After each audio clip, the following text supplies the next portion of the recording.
What's happening, dogs? Mr. Allen here. We got ourselves Dr. Dre designing a box with a top, and it has a volume of 36 cubic yards. Now, the material for the square base costs $18 per square yard, and the sides cost $12 per square yard.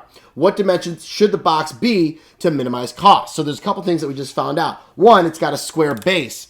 All right, so I'm going to say X and X right here. Same dimensions, I'll just go with X. And then my height, I don't know what it is, I'm going to use H. So I got two variables going on here.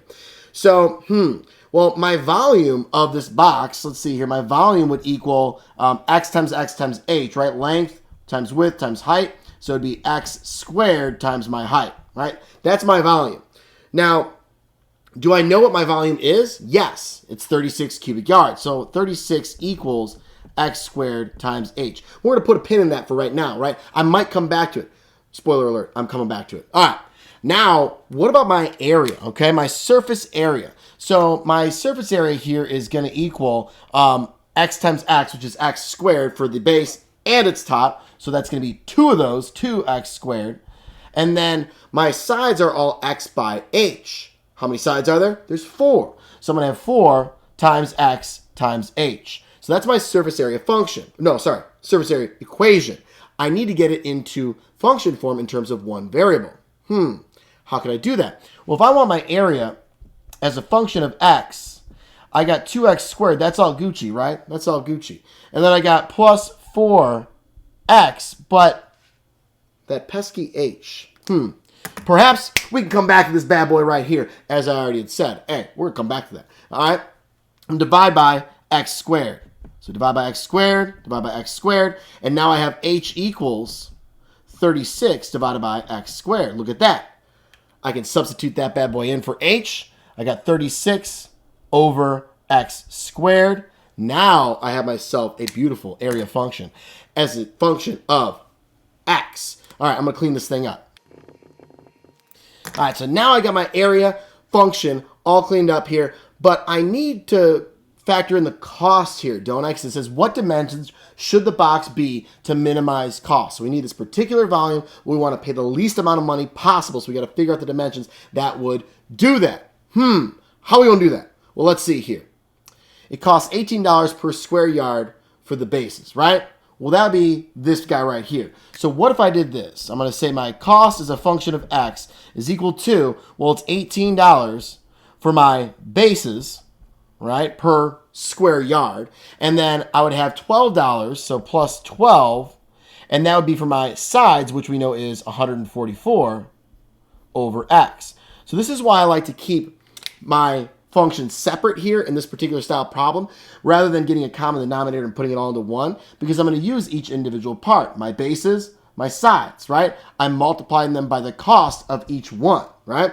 Pretty straightforward there as far as like how we tie in the cost there. It always seems so intimidating to work with a cost function, but really, we're just multiplying the cost by the amount of material.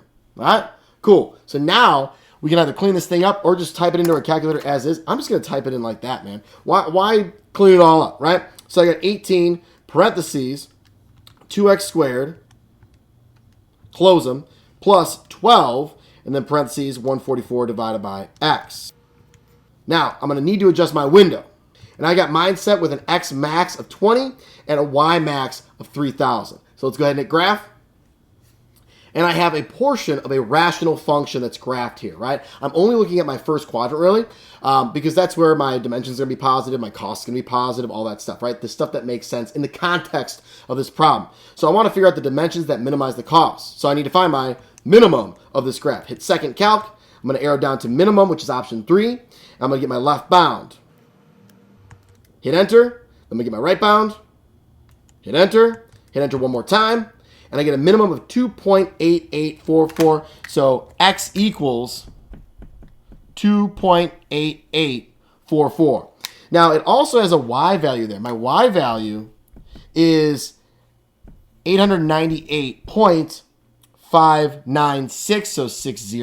What's that, right? What's that? This would be the cost of manufacturing this particular box here, right? That's my minimum cost to make a 36 cubic yard box with a top, okay? That's my minimum cost right there. So if the question was, what's the minimum cost? That's my answer. But this one asks for the dimensions. So I've got 2.88 and 2.88, right? So let's clear out of our graph now. And I'm gonna need to figure out my height. Well, luckily, we come back over to this bad boy right here. I can just plug that into that equation. I'm going to take that 2.88. I'm going to do 36 divided by 2.88 squared. Hit enter. And you might be like, bro, are you using a rounded value? Heck yeah, I am in this case. This is our final answer. It's 2.88 by 2.88. And I want to base my height off of that 2.88 dimension for my square base. All right? And I get 4.34. So we're going to be 2.88 by 2.88 by 4.34 yards to make this box here at a minimal cost that's going to have a volume of 36 cubic yards. Woo! That was a doozy. It was dope. Dr. Dre is so happy. He just texted me. He's like, hey, man, thanks for figuring that out. You're the best, dude. All right, see you guys later.